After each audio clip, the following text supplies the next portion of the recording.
Hola a todos y bienvenidos a este seminario web, que es el primero de una serie de seminarios organizados por el Young Professional Group, que es un grupo nuevo dentro de la Comisión de Supervivencia de Especies de la Unión Internacional para la Conservación de la Naturaleza. Antes de iniciar el seminario, les recuerdo que el chat va a estar abierto para que puedan presentarse y compartir desde dónde se conectan y a qué institución están afiliados. Y además, será grabado y publicado en las redes del SCI. Eh, Seguramente muchos se preguntarán qué es el Young Professionals Group. Pues es un nuevo grupo dentro del SSC que busca facilitar la comprensión, concientización eh, sobre problemas de conservación de la biodiversidad, en nuestro caso particular, para jóvenes profesionales del continente americano. También busca integrar nuevos miembros al grupo y promover su participación activa e iniciativas en la conservación a nivel regional. Y por último, busca desarrollar la red de contacto de los miembros del grupo dentro de UICN, por lo que se diseñó este ciclo de seminarios web donde se discutirán algunas de las amenazas de mayor impacto para la biodiversidad en el norte, centro, Suramérica y el Caribe. Quisiera leer algunos si alguna, todavía no, ninguna persona se ha presentado en el chat, pero sí quisiera, antes de que Belisa comience a dar su ponencia, conocerlos algunos de los que están presentes. Mientras voy a presentar a Belisa, pues Belisa es bióloga de la conservación con licenciatura de la Universidad del Zulia y maestría en Ciencias de la Biología de la Universidad Simón Bolívar. Además, es presidente de la Sociedad Venezolana de Ecología y punto focal adjunto para Venezuela en la CMAP UICN para América del Sur. Es miembro fundador del Movimiento Venezolano por la Acción Climática Todos por el Futuro y la Red Jóvenes de Profesionales de Venezuela, AKE, y fundadora de la Red Latinoamericana de Jóvenes Líderes de la Gestión de Áreas Naturales Protegidas y Conservadas, RELAC Jóvenes. Melissa coordina el proyecto E-Conservación Ciudadana, que mapea, visibiliza y fortalece a los manejadores de las áreas conservadas en Venezuela e impulsa el reconocimiento del valor de sus acciones voluntarias. Además, combina su investigación con el activismo y las consultorías ambientales, lidera y participa en campañas de divulgación, educación ambiental y todas estas principalmente enfocadas en la gestión de las áreas naturales. Hoy, particularmente, compartirá con nosotros su charla titulada Pérdida de hábitat y cambio del uso de la tierra, integrando a los jóvenes investigadores en estos desafíos. Bueno, Billy, gracias por aceptar la invitación y si no hay presentaciones en el chat, pues el escenario es todo tuyo. Gracias, Hila, María Daniela, Ari, Justin, por la invitación. Eh, a los que se están conectando, el chat está abierto y pueden escribir su nombre, a qué organización pertenecen y de qué país están ingresando. Bueno, gracias por regresar otra vez al webinar. No pudimos hacerlo el día que estaba previsto por diferentes fallas técnicas, logísticas. Esperemos hoy sí podamos realizar todo el seminario y conversar un rato. La verdad, a mí me encanta mucho esta invitación porque hace unos años, cuando fui la punto focal joven para la Comisión Mundial de Áreas Protegidas en América del Sur, me tocó movilizar a la membresía joven de la comisión. Fue una experiencia genial y saber que otras comisiones están entonces como en este movimiento, en este trabajo conjunto a través desde los profesionales más jóvenes de la comisión. Es bien gratificante ver cómo los espacios van creciendo, los sitios de encuentro cada vez son mayores y hay una mayor probabilidad de articular y de trabajar en conjunto. Entonces, eso está genial y me llena de mucha alegría. Entonces, la presentación de hoy es como un mix de cosas, ¿no? Lo principal, por supuesto, es todo lo que tiene que ver con los cambios de uso de la tierra y la pérdida de hábitat, pero es como esto lo analizamos, lo comprendemos, lo podemos trabajar desde la experiencia y las oportunidades que tenemos los profesionales jóvenes en la región.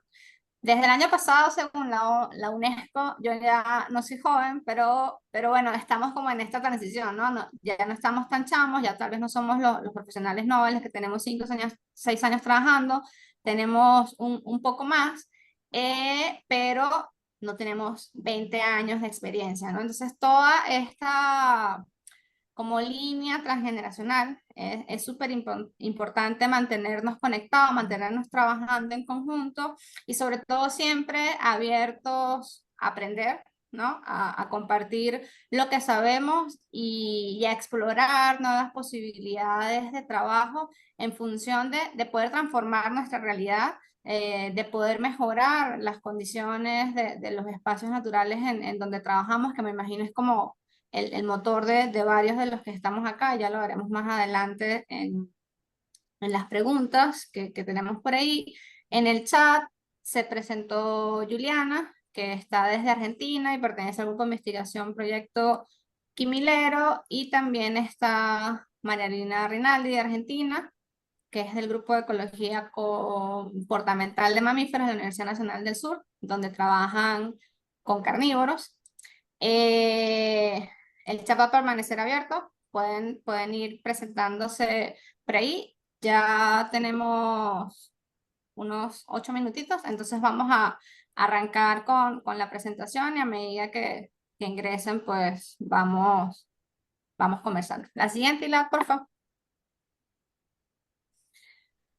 Eh, Algunas personas en la vez anterior que logramos iniciar pudieron responder estos Mentimeters. Son unas preguntas cortitas, sobre todo para saber en dónde estamos trabajando, de qué organización venimos y entender un poquito ese enfoque de por qué están acá. Si podemos compartirlo en el chat o si las personas ya lo completaron, nos avisan por aquí que ya está listo y yo voy a ir buscando el Mentimeter para compartirlo y veamos entonces el resultado. A ver,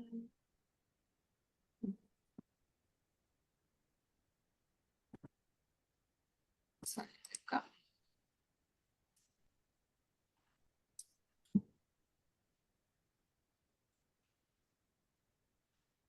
Ok, sí.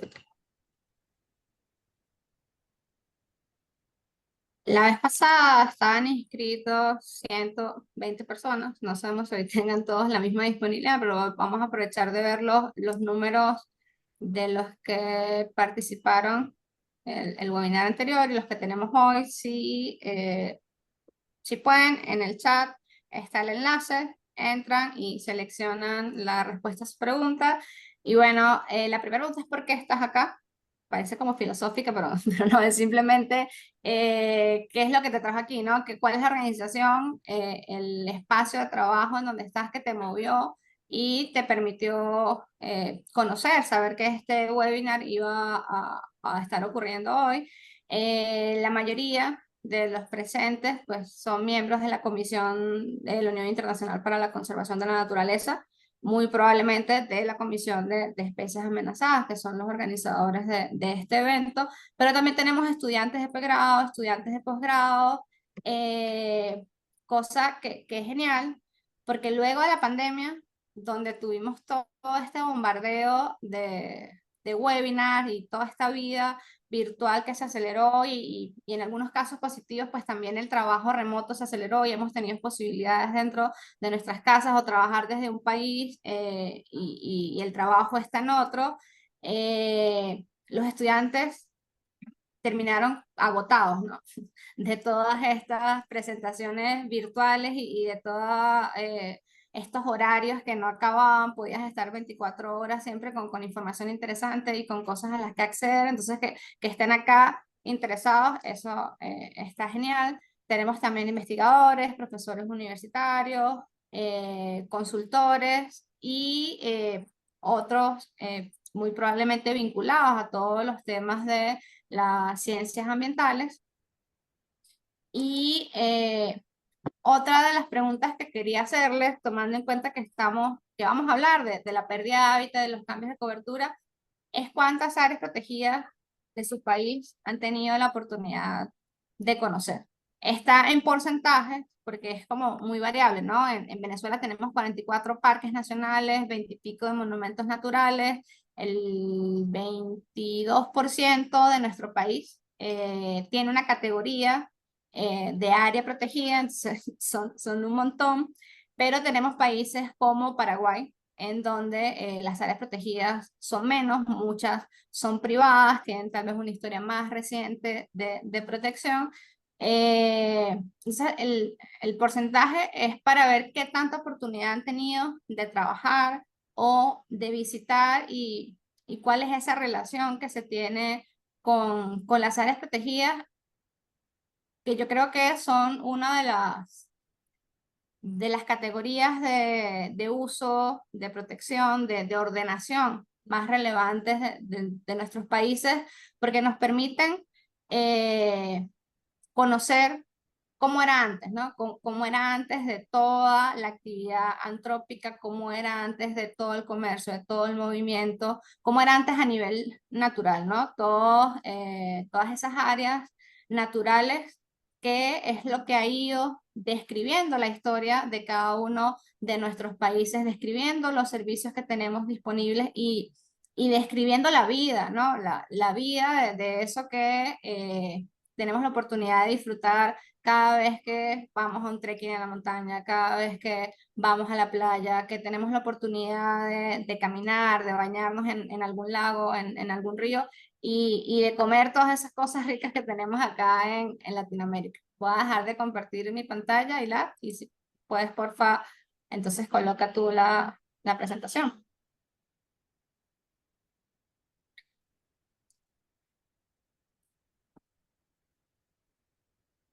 Saludos a Sara que nos acompaña a Elliot Zarza que nos acompaña desde México, a William Portilla de la Universidad de La Salle en Colombia. Y la siguiente, por favor.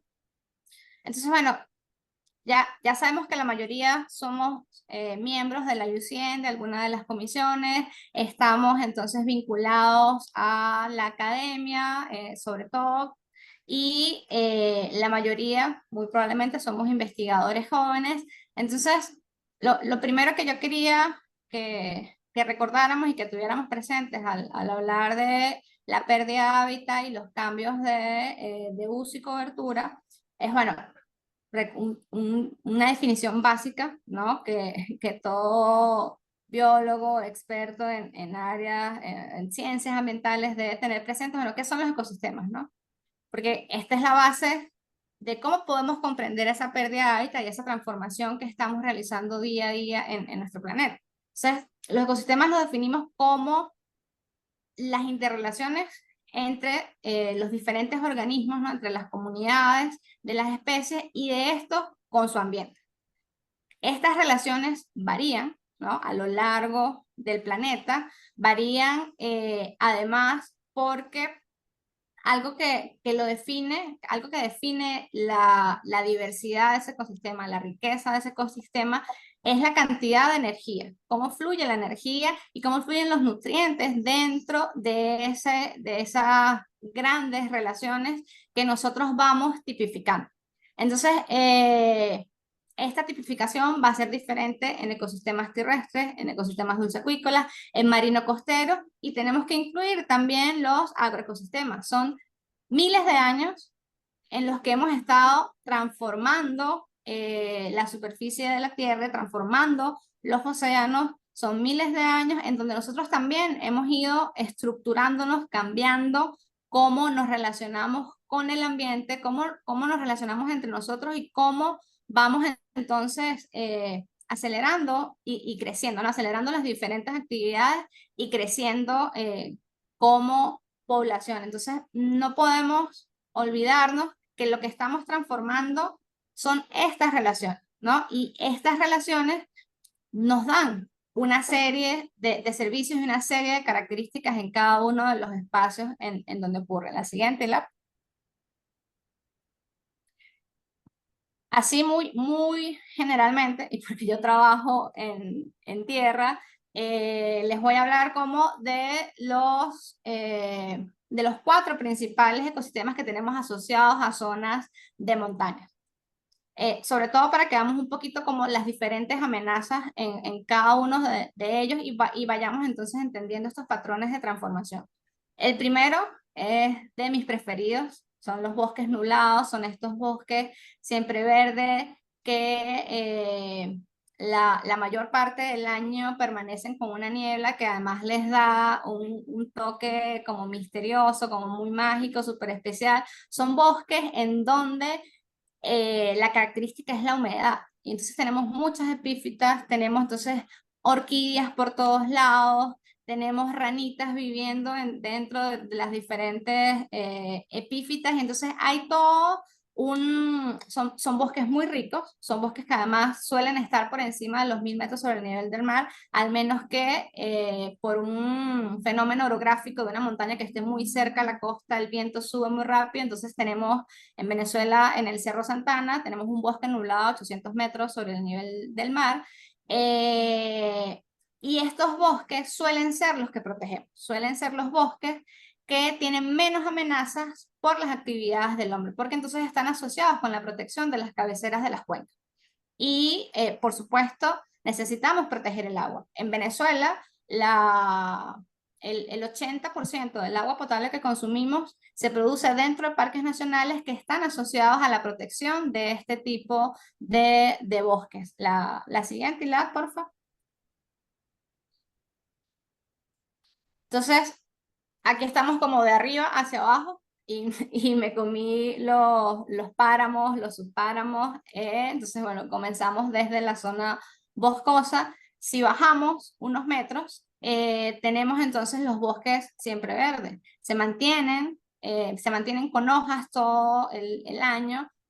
Igual que los bosques nublados son de 2 a 3 estratos, también con un sotobosque bastante rico, bastante numeroso, con mucha hojarasca, siempre en descomposición, pero estos no se mantienen nublados, son más bajos, son de condiciones más cálidas que los bosques nublados, y los árboles suelen ser de mayor altura, de mayor porte. Conseguimos árboles que tal vez su tronco es muy recto, pero con unos contrafuertes, como los que le decimos los niños, y además en estos bosques hay mayor frecuencia, hay mayor oportunidad de que consigas mamíferos medianos, mamíferos pequeños. En los bosques nublados tal vez vas a ver con mayor frecuencia o más fácilmente anfibios.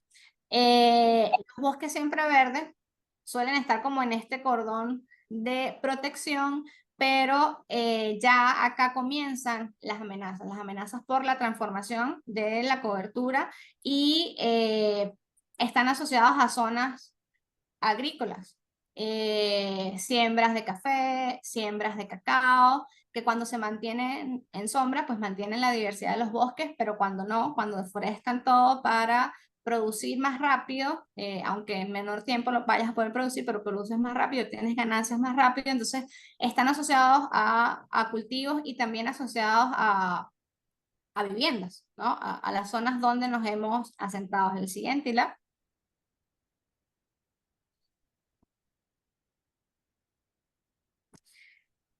Tenemos unos bosques siempre verdes, pero de tierras bajas. Estos, los que viven en las regiones amazónicas de su país, pues han tenido la oportunidad de verlos. Yo he tenido la oportunidad de trabajar un par de veces en estos bosques, y es increíble la mancha verde, ¿no? Y además no es una mancha verde uniforme, sino que vemos los diferentes estratos y cómo salen esos árboles emergentes de más de 60 metros, árboles con unas hojas macrófilas, una humedad terrible, un calor terrible, están asociados a zonas muy cálidas, pero hay una exuberancia, ¿no? Tú caminas, si vas por el río, o si vas caminando, o si tienes la oportunidad de volar un dron, no hay dónde parar la vista con tanta frondosidad, con tanta diversidad. todo lo que escuchas durante todo el día es increíble.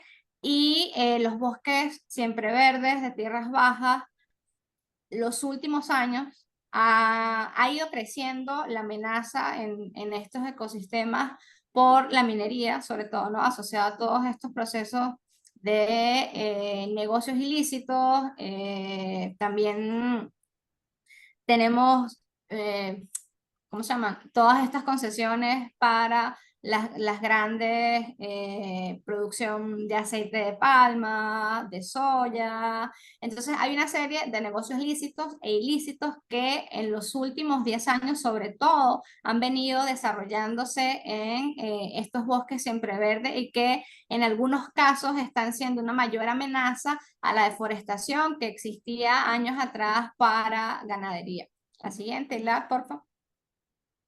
Y bueno, los bosques secos, los grandes incomprendidos en nuestra región. Lamentablemente hemos perdido aproximadamente el 60% de los bosques secos de toda Latinoamérica.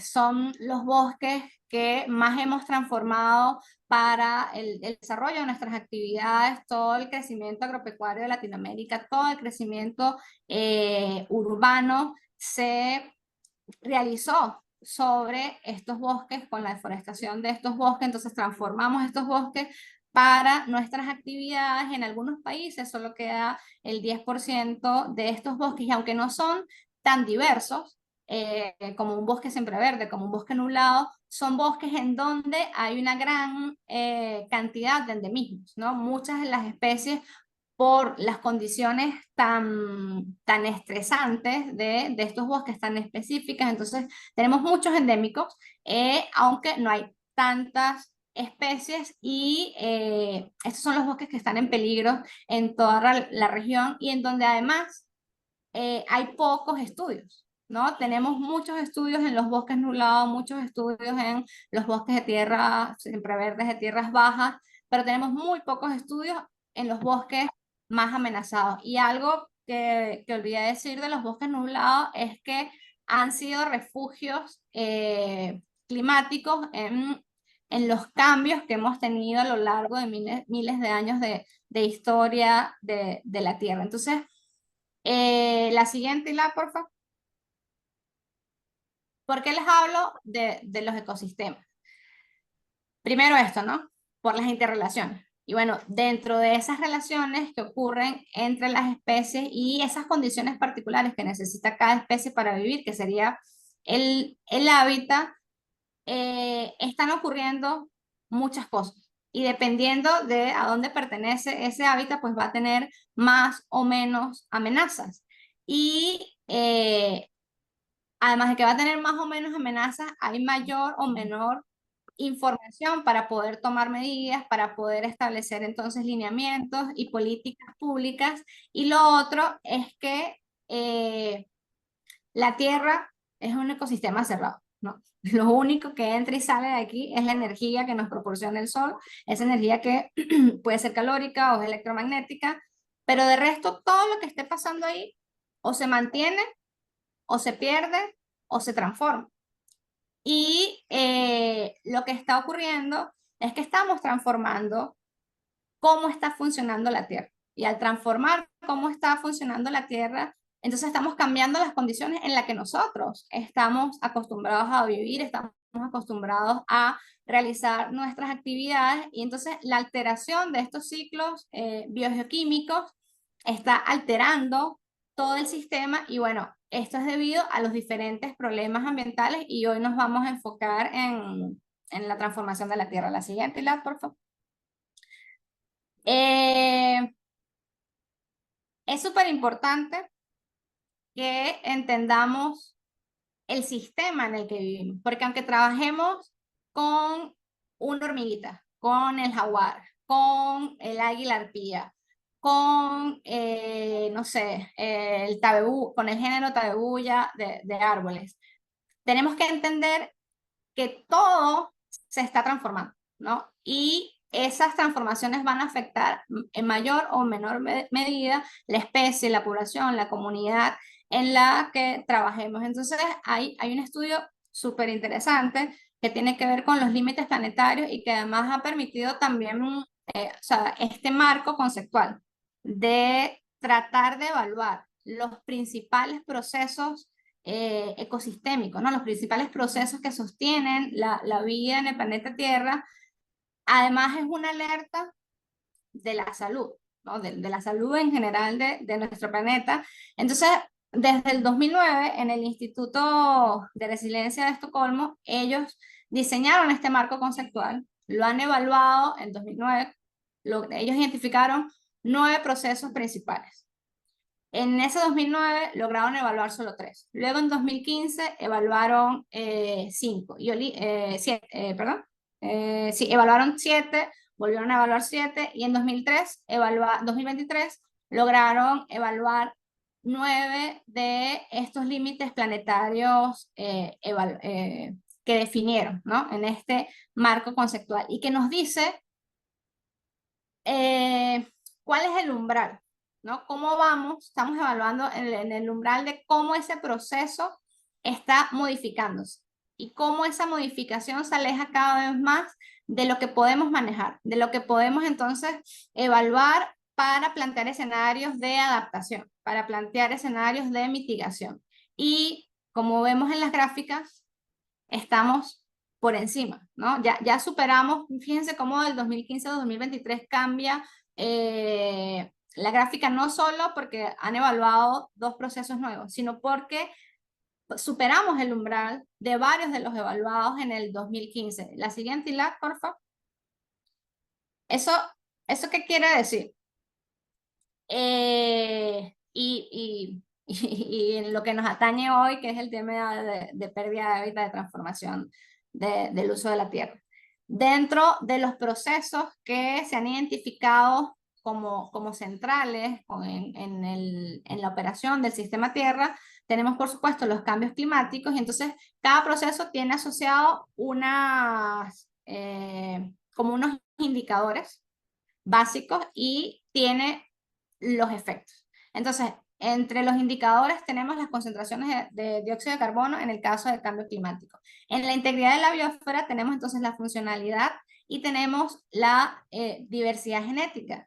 Entonces, en este momento estamos atravesando la 6ª extinción masiva, ¿no? Algunos investigadores hablan de que estamos viviendo en el antropoceno por la velocidad y la escala de la transformación que están generando nuestras actividades y la huella que eso está dejando en nuestro planeta. Se han extinto, o no, ahorita están en peligro de extinción al menos 5.200 especies de acuerdo a la última evaluación de la IUCN. Eso es más o menos el 10% de las aves del planeta, el 30% de mamíferos, el 30% de anfibios, el 20% de los peces. Entonces, estamos alterando la forma en la que estos procesos ocurren. Estamos alterando entonces las variables básicas que permiten la interacción de estos procesos. Además, es interacción de procesos con factores bióticos y abióticos, ¿no? Y recordemos que la suma no siempre 2 más 2 es 4, sino son procesos sinérgicos. Entonces, los invito a, si no conocen estos artículos, que los lean. Además, también hay unas plataformas en línea que te permiten jugar un poco con esas variables y entender cada uno de estos procesos, porque nosotros estamos estudiando una pequeña parte, ¿no? Y eso está asociado a esto más grande y nos impulsa a entender esa necesidad de trabajar en conjunto. La siguiente, por favor. Entonces, ¿qué está ocurriendo? Estamos degradando los ecosistemas y por ende, entonces estamos perdiendo hábitat. ¿Qué es lo que lo está degradando? Los cambios de cobertura y de uso. Además, entonces estamos contaminando los suelos, estamos erosionando los suelos y estamos perdiendo el suelo, que es lo que, ¿sabes? Da la estabilidad, permite que la vida se establezca, crezca. Estamos perdiendo la biodiversidad, entonces perdemos el hábitat y las condiciones necesarias para que un determinado organismo pueda desarrollarse lo está perdiendo. Entonces tenemos a estas más de 5.000 especies y eso hablando solo de los vertebrados, ¿no? No estamos tomando en cuenta los invertebrados o las especies de plantas. Y además, entonces, estamos eutroficando nuestros cuerpos de agua. ¿Qué estamos haciendo? Generando cambios locales y globales del clima. Yo estoy aquí muriéndome de calor y ya tengo que ir a prender el ventilador en una ciudad como Caracas, que es una ciudad fresca, pero desde el año pasado ha sido insoportable. Además, entonces estamos empobreciendo el suelo y por ende estamos empobreciendo los alimentos que consumimos, ¿no? La calidad de los alimentos no es la misma de antes cuando ya no tiene de dónde absorber los suficientes nutrientes. Estamos disminuyendo los polinizadores y por ende los escenarios, por ejemplo, para el café ya no se va a poder producir si siguen aumentando las temperaturas, si siguen las tendencias de los escenarios climáticos, porque los polinizadores no van a poder estar para hacer su trabajo. Imagínense qué va a pasar con la producción de café, ¿no? ¿Quiénes están sacando esos números? ¿Qué acciones se están tomando para garantizar la producción de café? Y además, entonces está disminuyendo el acceso al agua, el recurso básico que tal vez para nosotros en Latinoamérica, que es una región con bastantes ríos, no lo vemos tan complejo, pero sí lo vivimos porque tenemos agua, pero hay problemas de distribución por diferentes razones, pero en Latinoamérica hay problemas de distribución del agua y entonces además estamos disminuyendo el acceso. Los escenarios a mediano y largo plazo no son tan positivos. La siguiente, y la porfa. Dale que esa tiene como... Ok. Entonces, perdemos el hábitat, hacemos cambios del uso de la tierra, ¿y esto en qué se traduce? En que estamos perdiendo el valor intrínseco. Tal vez para algunas personas no es como tan lógico, pero para nosotros sí, porque es lo que nos apasiona, es en lo que trabajamos y es el poder contemplar la naturaleza, el poder respetarla y usarla en función de la maravilla que es porque es parte del sistema Tierra, ¿no? Porque es parte de la vida y porque además nosotros somos una especie que forma parte de este gran ecosistema que es la Tierra. Pero además, entonces estamos perdiendo el valor utilitario de los ecosistemas porque se está afectando la producción de alimentos, de materia prima para las diferentes actividades, de recursos genéticos de donde podemos sacar, no sé, medicinas y además estamos haciendo que día a día el ambiente en el que vivimos sea cada vez más difícil, ¿no? Sea cada vez más complejo vivir y adaptarnos a los sitios porque estamos perdiendo la calidad del aire y del agua, porque estamos perdiendo los suelos, porque estamos perdiendo la resistencia a los desastres naturales, porque deforestamos todos los manglares y la costa se queda sin su pared natural de protección. Estamos perdiendo los sitios donde se almacena carbono, entonces estamos liberando más dióxido de carbono para contribuir al calentamiento global y sitios que dependían del turismo o que dependen del turismo están perdiendo entonces entradas turísticas porque las playas están contaminadas con petróleo, porque tenemos entonces proliferación de especies que no eran usuales en algunas playas, como lo que está pasando ahorita con las medusas, entonces tal vez hay personas que les da miedo ir a la playa. Es una cadena de problemas. La siguiente, la porfa. Esto lo saqué textual del informe de la evaluación de biodiversidad y servicios ecosistémicos, solo para que tengamos así el número grande. El 75% de la superficie terrestre ha sido transformado. El 66% de la superficie oceánica experimenta cambios acumulativos. Y se ha perdido el 85% de los humedales. Esto es la evaluación a nivel global. Y por otro lado, entonces tenemos las metas globales. Bueno, tenemos que proteger el 30% de lo que queda de la tierra, por ejemplo, entre áreas protegidas y áreas conservadas, que pueden ser privadas o comunitarias. Pero ¿y qué vamos a hacer con ese 75% que ya está transformado, ¿no? ¿Cómo hacemos para que sean funcionalmente eh, para que sean funcionales y ecológicamente se mantengan parte de los servicios, se pueda mantener parte de la biodiversidad asociado a esta superficie que está transformada? Y en los últimos 50 años se han acelerado los impulsores directos de todos estos cambios, que son el cambio de uso es el primer impulsor, luego tenemos la explotación directa, el cambio climático, la contaminación y las especies invasoras. La siguiente, Hilar, por favor. Entonces, si nosotros queremos, somos biólogos, geógrafos, ingenieros ambientales, y queremos trabajar con sistemas de información geográfica para poder hacer todas estas mediciones, buenísimo, tenemos que aprender todas estas técnicas, los diferentes programas que tenemos disponibles, sobre todo el fondo, porque ya hay muchas plataformas globales que tienen la información y que entonces te facilitan un paso de esa investigación que quieres realizar. Una de las plataformas más utilizadas a nivel global es el Global Forest Watch. Entonces acá podemos encontrar información como cuáles son los países en donde hay una mayor pérdida neta de cobertura de bosque. Donde, y lamentablemente 3 países son de América. Tenemos Rusia, es el donde ha tenido esta mayor pérdida neta de bosques, luego viene Brasil, Canadá, Estados Unidos, Indonesia.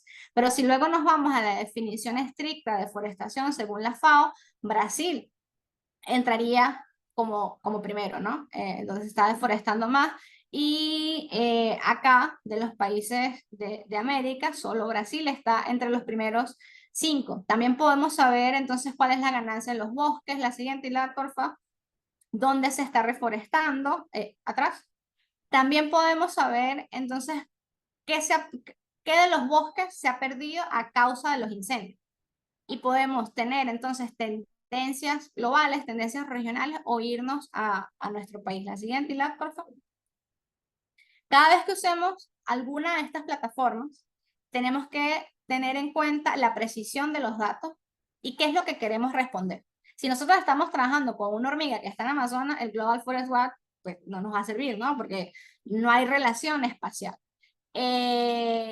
Cuando analicemos información que viene de sensores remotos, siempre tenemos que tener en cuenta cuál es la resolución espacial y la resolución espectral de estos sensores que están usando las plataformas. Y entonces ver si se ajusta o no a la pregunta que tenemos. Ver si entonces ya la pregunta se respondió, yo lo que necesito es hacer otra cosa. Y para eso siempre es importante mantenernos al día con lo que ocurre en la región, con lo que los diferentes institutos de investigación y universidades están elaborando, porque no tiene sentido hacer el agua tibia, ¿no? En Amazonas tenemos RICE, y RICE tiene al menos unos 15 años, no estoy segura del tiempo que tienen, pero han analizado las transformaciones del cambio de uso de la tierra en la Amazonía desde 1985, y podemos ver cómo entonces los bosques van disminuyendo, la formación natural vegetal que no es forestal se ha mantenido y cómo crece la actividad agropecuaria. La siguiente, por favor.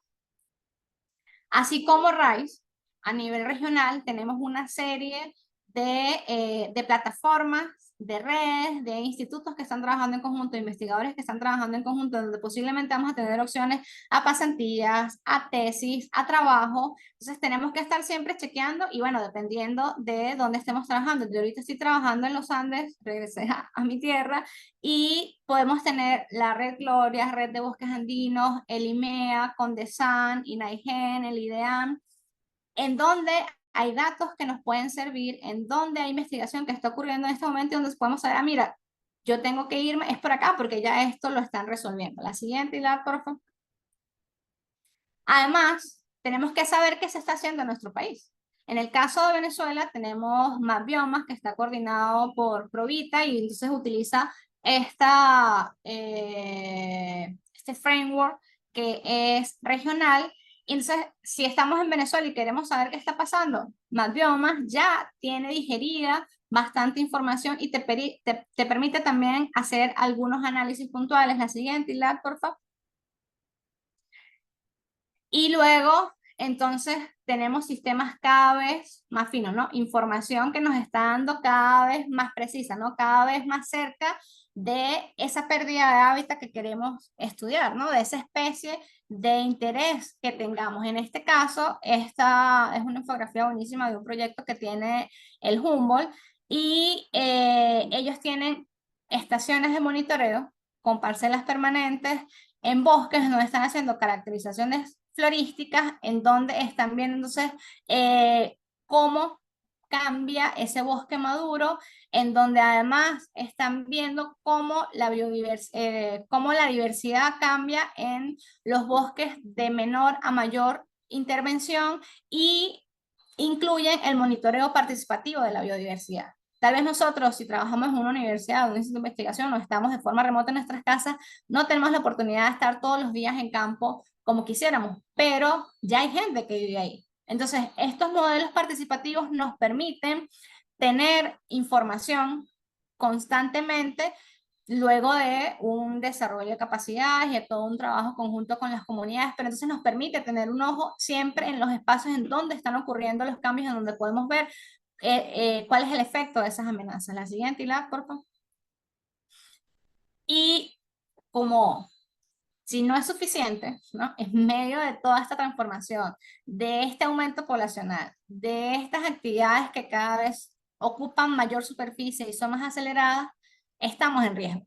Latinoamérica es una de las regiones en donde los líderes ambientales, los líderes sociales, incluso investigadores, periodistas, están en riesgo al estar en campo y al estar investigando y al estar levantando información que es necesaria para poder mejorar la situación en nuestros países, para poder entonces trabajar en función del desarrollo sostenible. Eso no quiere decir que no tenemos que trabajar en campo, eso quiere decir que lo tenemos que hacer de forma segura, que lo tenemos que hacer de la mano de las comunidades y que además lo tenemos que hacer en red para que cuando estemos en campo podamos tener entonces toda una plataforma que nos apoya y pueda dar una respuesta en el caso de que algo suceda. La siguiente, Hilar, por favor.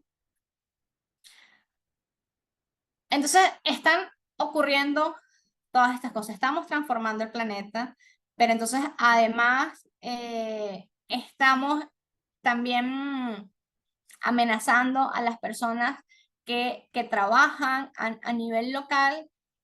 Y a nivel global tenemos reuniones, ¿no? Tenemos reuniones de presidentes de estados para ver qué podemos hacer, ¿no? Para ver cómo responder ante todos estos cambios que están afectando la vida en general en el planeta y por ende a nosotros. Este año, en noviembre, la COP16 de biodiversidad se va a realizar en Cali, en Colombia, y hay dos cosas importantes que tenemos que monitorear y si vamos a participar, bueno, tener presente al estar allá, es el acuerdo de Cumming y Montreal, que se llegó en la COP anterior, en donde se reconoce la relevancia de los pueblos indígenas en la conservación de la naturaleza. Esa es como una de las cosas principales del acuerdo de Cumming y en donde entonces nos proponemos proteger el 30% de la biodiversidad y además en esta COP nos interesa saber entonces qué están haciendo los países y todos los países deberían llegar a la COP de biodiversidad con su estrategia nacional de diversidad biológica actualizada. Entonces, tenemos que chequear como investigadores jóvenes qué está haciendo cada uno de nuestros países, si está cumpliendo con todo lo necesario para llegar a la COP con la información necesaria o está yendo allá a calentar un puesto, cómo desde la institución en la que trabajo puedo generar información o puedo generar discusión o puedo informar a las personas para que la ciudadanía entonces pueda hacer seguimiento de estas reuniones globales y de verdad se implementen, ¿no? Haya un rescalamiento de todos estos lineamientos globales, pero que puedan tener un asidero en nuestros países. Y la otra COP importante para la que nos tenemos que preparar y tenemos que empezar a tocar las puertas de agrupaciones jóvenes en la región es la COP28 de cambio climático, que va a ser en Brasil el año que viene, en donde una de las principales discusiones que se va a dar son los fondos para la Amazonía. ¿Quiénes son los negociadores de tu país? ¿Qué se está negociando? ¿Cómo se está negociando? ¿Cuál va a ser la participación de los ciudadanos, de la empresa privada, de los investigadores? ¿No? ¿Cuáles son las decisiones y metas que sean realmente vinculantes y no sea solo un acuerdo ahí de que vamos a salvar el mundo? La siguiente, Ilat, por favor. Y aquí les quiero dar un ejemplo rápido de cómo tenemos que adaptarnos a lo que esté disponible, ¿no? Muy probablemente cuando estamos en el pregrado y en la maestría, tenemos una visión bastante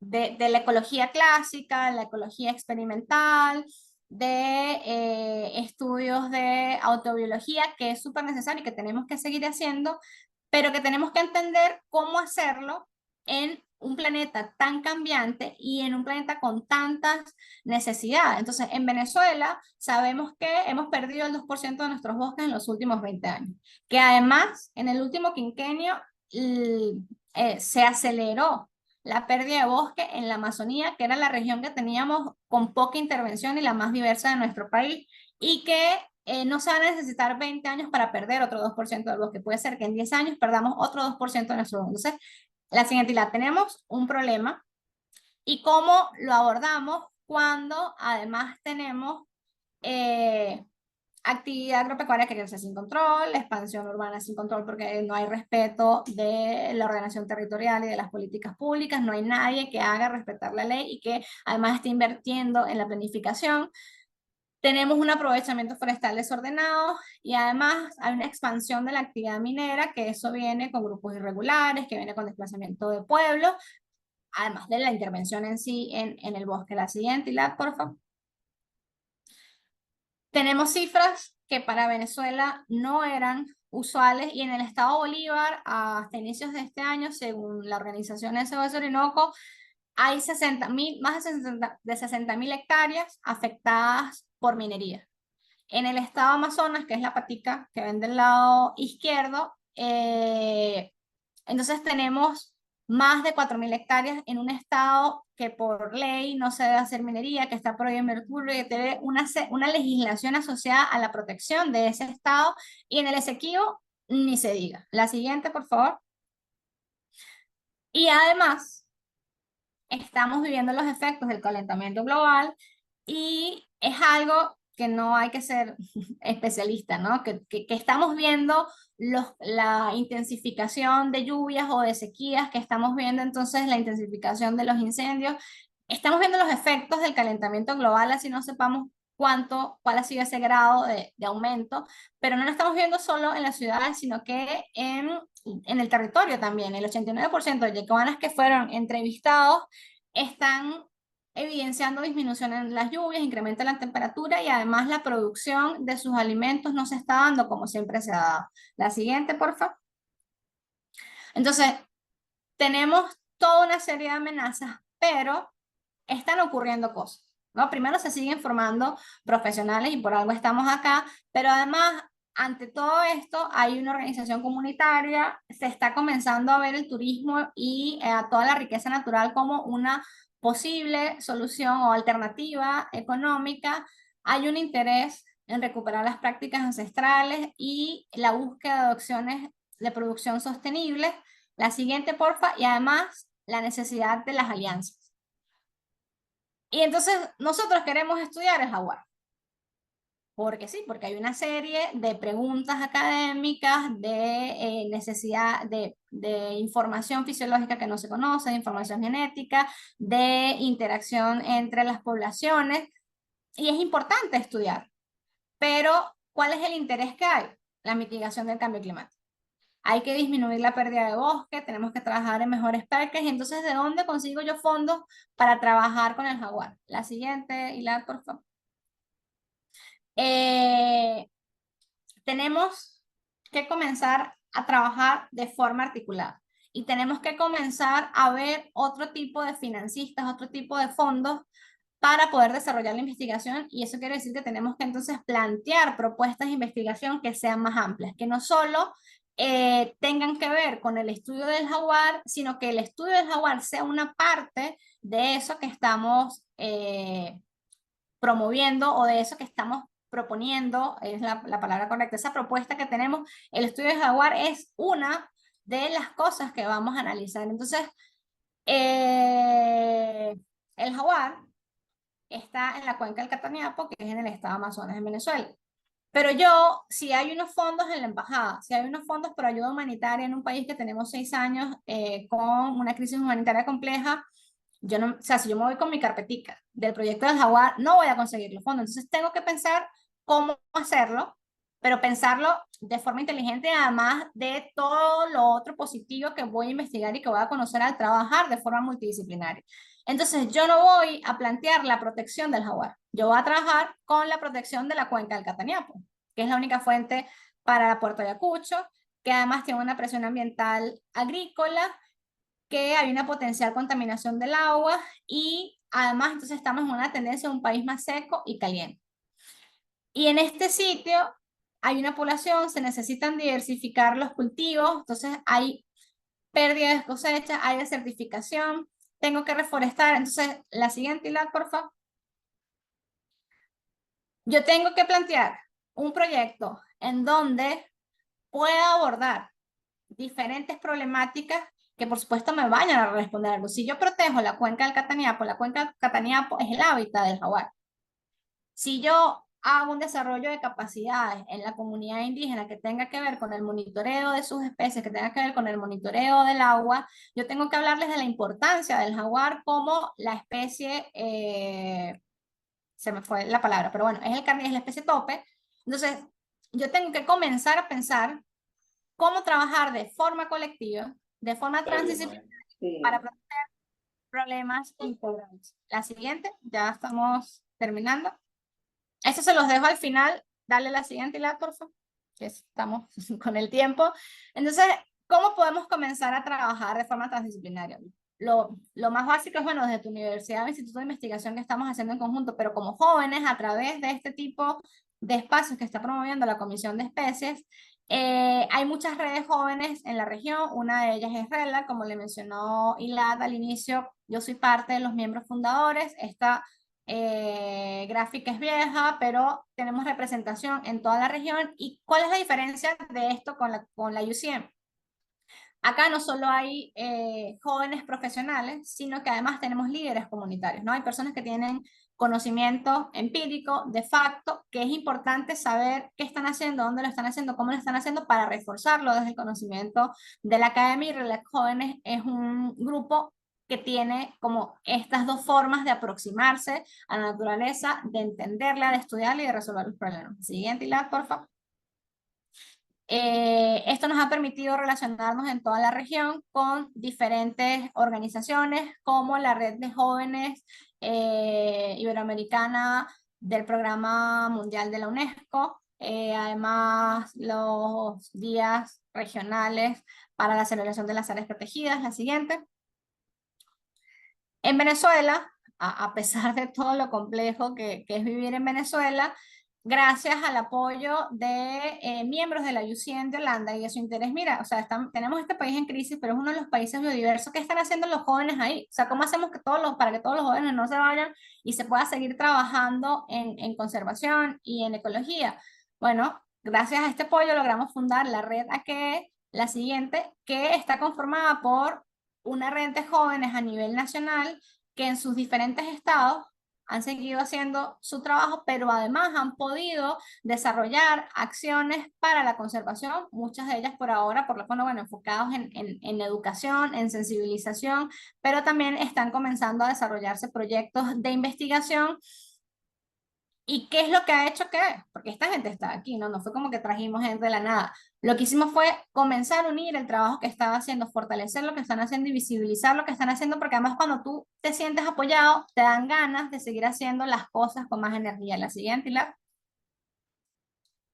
Pero no somos solo los profesionales los que estamos haciendo cosas. Los profesionales además podemos ir a fincas, a posadas, a comunidades, a urbanizaciones, en donde los ciudadanos están protegiendo espacios, ¿no? De forma bastante empírica, pero con mucho compromiso y con muchas ganas de preservar el espacio que está a su cargo. Y entonces todos estos lugares se convierten en laboratorios naturales.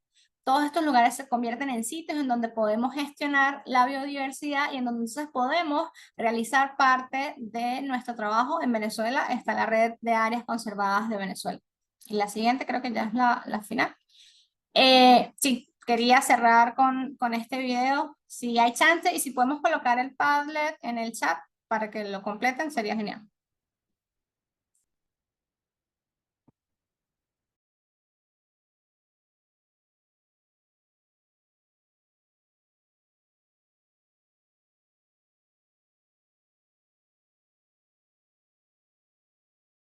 Bueno, si tienen algún comentario, alguna pregunta, con gusto pueden hacerlo.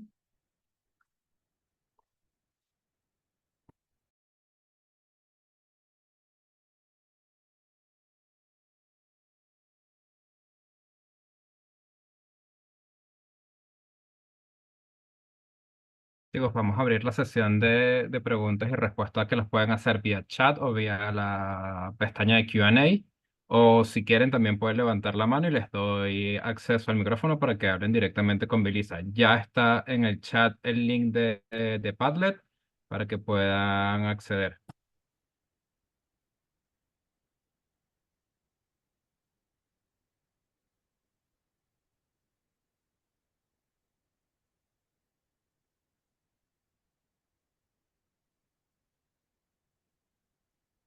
Si no hay preguntas por los momentos, yo sí tengo una pregunta, Billy.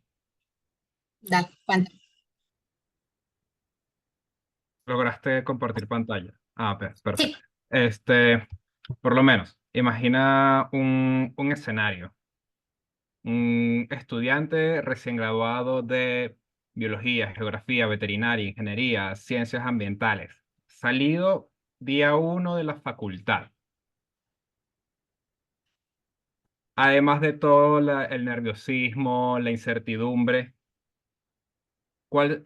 ¿cómo ves para América Latina esa inserción al área de la investigación o laboral? No necesariamente tiene que ser investigación. ¿Cómo ves la probabilidad de que este nuevo profesional que se forma acceda a el ámbito laboral? ok.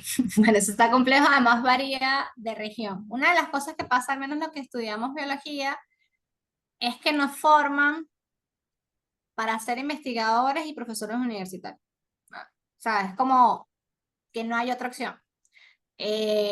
Porque parece que todas las capacidades o todo lo que nos inculcaron está eso. O sea, yo me gradúo y mi plan es meter papeles en la uni para comenzar a trabajar en el laboratorio y cuando salga una opción de profesor, pues entro como profesor. Pero lamentablemente, esta vida académica que es tan bella, no todos podemos acceder a ella, ¿no? A nivel regional, cada vez están disminuyendo los fondos para las universidades. eh, los profesores pues tardan más en jubilarse porque tenemos mayor acceso a salud tienen 70 años y son unas personas que están súper bien de salud, súper bien mentalmente y además entonces son los que tienen la experiencia y si pueden seguir trabajando pues lo van a seguir haciendo. Entonces ese trabajo soñado de ir a la universidad lo logra un porcentaje pequeño y lo logra además por fases, ¿no? Entonces, si no había un cupo de trabajo para entrar al laboratorio de investigación, entras por posgrado, sea de maestría o de doctorado. Pero entonces además tienes que tener la preparación psicológica para, voy a dedicar otros 5 años de mi vida a seguir estudiando, a seguir trasnochándome en vez de rumbear estudiando, probablemente con la beca no voy a vivir mal, pero no necesariamente voy a ahorrar para alquilar un apartamento o comprarme un apartamento. Entonces tú tienes que definir tu prioridad. Bueno, mi prioridad es que yo sí quiero dedicarme estos 5 años más y yo me voy a calmar, por ahora no voy a pensar en el apartamento, voy a hacer esto para luego entrar a la universidad. Pero entonces eres doctor y todavía el señor de 70 años tiene 75 y sigue siendo profesor, o la señora. Entonces no puedes acceder al cargo de profesor todavía. Entonces, si sigues la senda académica, bueno, chévere, vas a hacer postdoc. Y puedes pasar 5 años siendo postdoc hasta que finalmente se abre el cargo de profesor. Eh, es una vía viable, es súper agradable porque además estás constantemente en lo que te gusta, estás en la universidad, estás siempre aprendiendo, estás rodeado de un grupo de trabajo súper interesante. Y lo que yo recomiendo es que para no agotarte, a veces las horas académicas no parecen, pero pueden ser bastante intensas, sobre todo cuando hay entregas de informes, de tesis, de cosas. eh, siempre es bueno mantenerte en red, ¿no? Participando en este tipo de espacios. Y cuando participas en este tipo de espacios, ocurre lo que me ocurrió a mí, ¿no? Yo estaba haciendo mi maestría y me di cuenta que había opciones de trabajo más allá de la académica estricta en la universidad.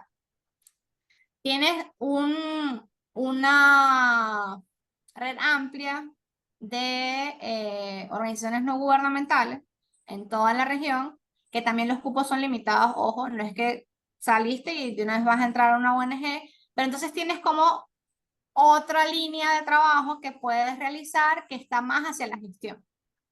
Entonces, todos estos conocimientos de fondo que aprendiste en la maestría, en el doctorado, en el pregrado, los vas a poder aplicar, pero ya probablemente en temas más de gestión, que son la mayoría de organizaciones, y tienes institutos de investigación o algunas ONG que continúan como con una labor más de investigación pura.